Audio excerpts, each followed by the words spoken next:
vamos supor que Jesus não tenha morrido, tá? Se Jesus não morreu, o que poderia ter acontecido? Vamos lá. Então vejam só esse versículo aqui. Vamos para as evidências, né? Vieram então soldados e quebraram as pernas do primeiro homem. Eu estou citando aqui João 19, de 32 a 34. Aí ele diz assim, vamos ler de novo, vai. Vieram então os soldados que quebraram as pernas do primeiro homem que fora crucificado com Jesus, em seguida as do outro. Mas quando chegaram a Jesus, constatando que já estava morto, não lhe quebraram as pernas. Em vez disso, um dos soldados perfurou o lado de Jesus com uma lança, presta atenção nesse detalhe, e logo saiu sangue e água.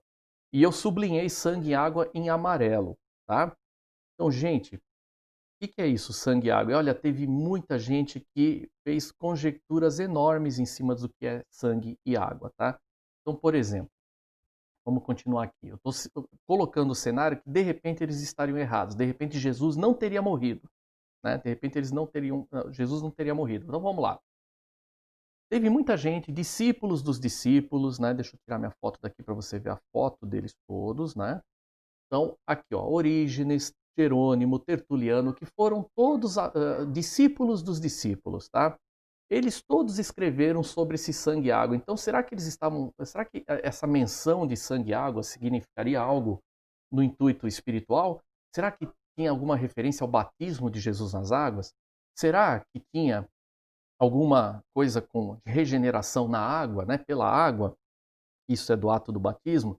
Será que isso é um testemunho do Espírito Santo? Porque no momento que Jesus foi batizado nas águas, o Espírito Santo veio sobre ele em forma de pomba, e aí veio a voz dizendo, este é meu filho, né?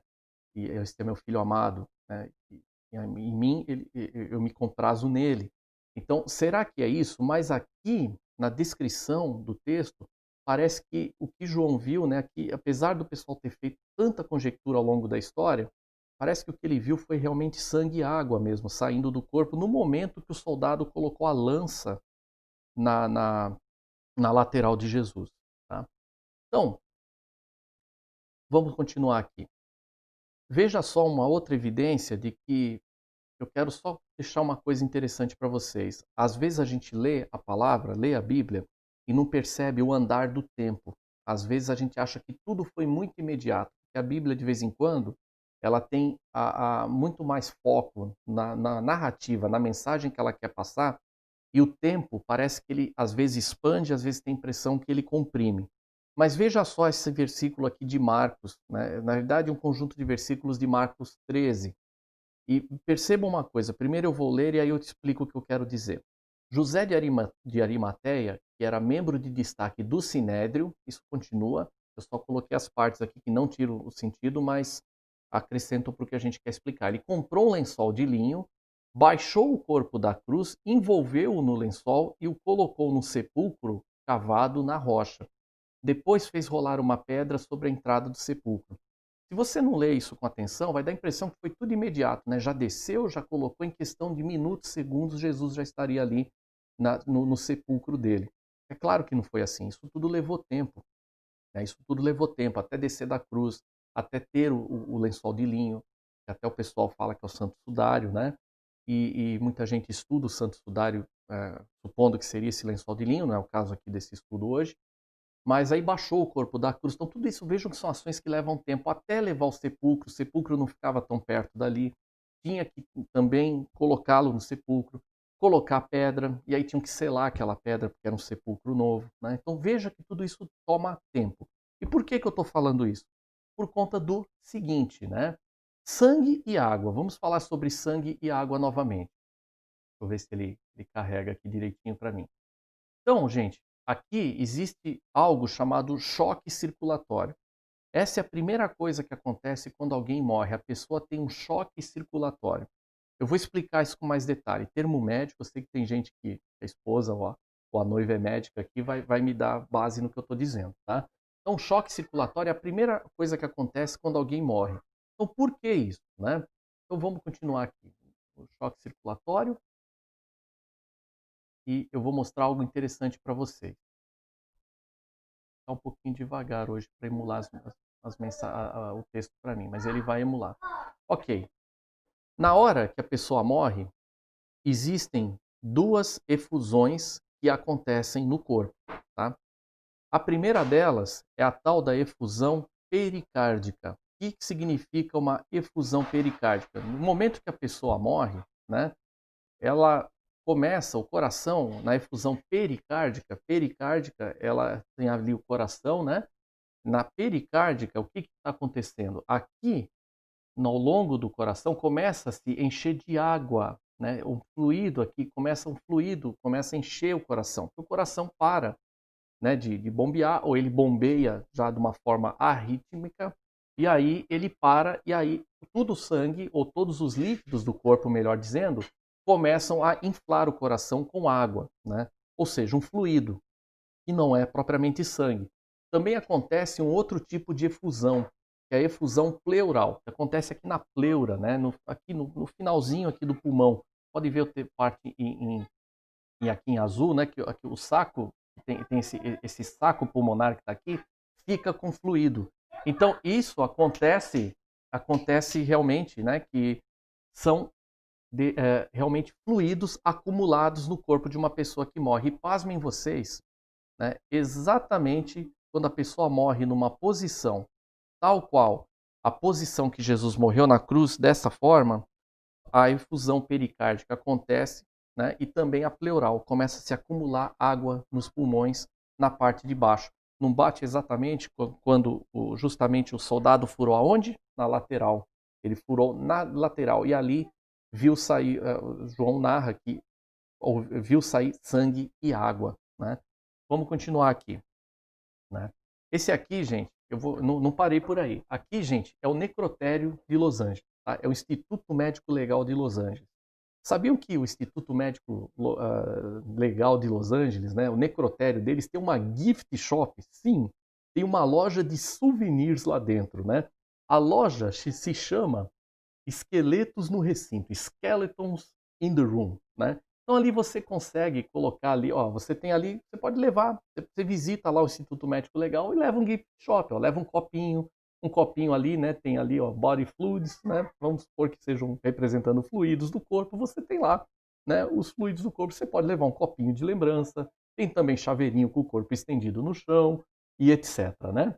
Você pode levar até o ursinho legista. Também tem o ursinho legista aqui para você também, se você quiser. Olha que bonitinho. Vou até tirar minha imagem daqui. Olha que ursinho legal. Ursinho legista do Necrotério Instituto Médico Legal, lá de Los Angeles, né? Então tá, por que eu estou citando aqui, né? Porque aqui dentro não é limpo desse jeito, tá, gente? Aqui tá muito limpinho, muito bonitinho, né? Mas no dia a dia não é bem assim. Mas por que eu estou citando o Instituto Médico Legal de Los Angeles, né? Por dia, eles recebem por volta de 45 corpos por dia, tá? Então, são 45 mortes por dia. Pessoas ficam aí todas ficam, desesperadas, né, com as mortes de coronavírus, a imprensa faz aquele terror todo. Mas, enfim, mortes, sejam quais forem, 45 é a média diária que recebe aqui no necrotério de Los Angeles, né?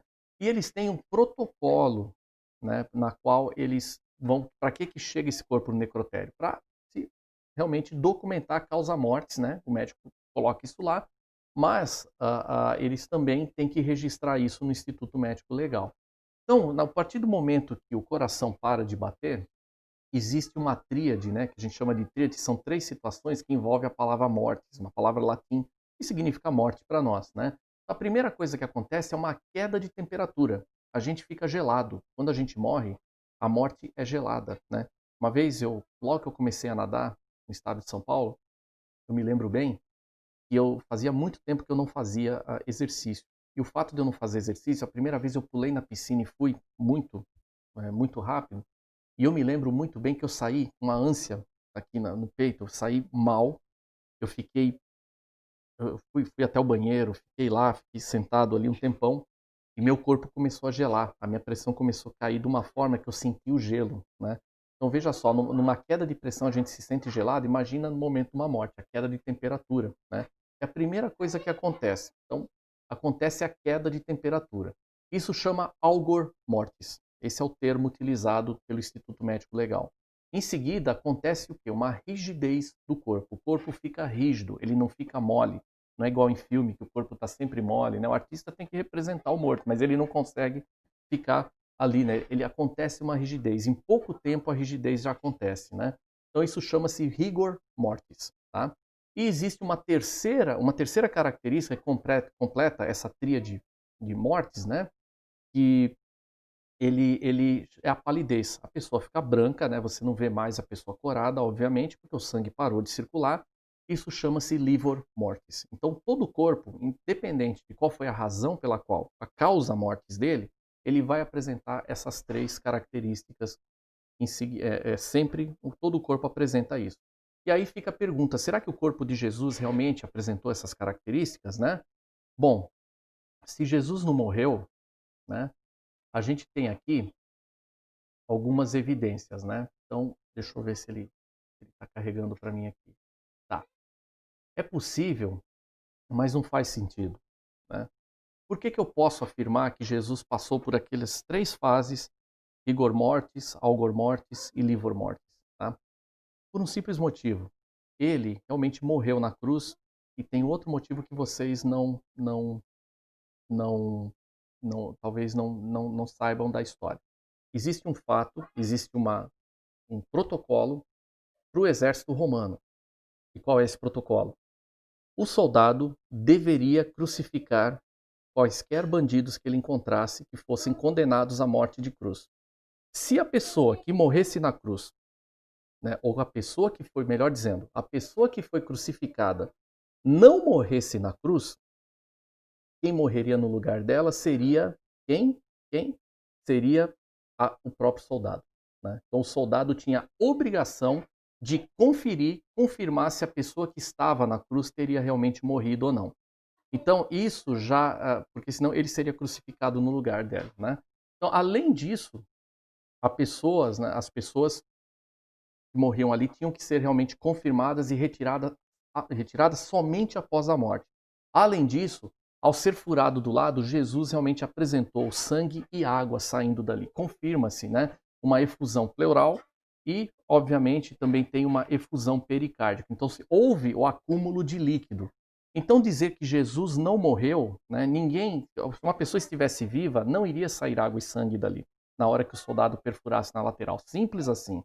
Então, a hipótese de que Jesus não morreu é simplesmente balela. Então, essa explicação possível, ela realmente não é razoável. Ela não explica o evento da morte e a ressurreição de Jesus Cristo.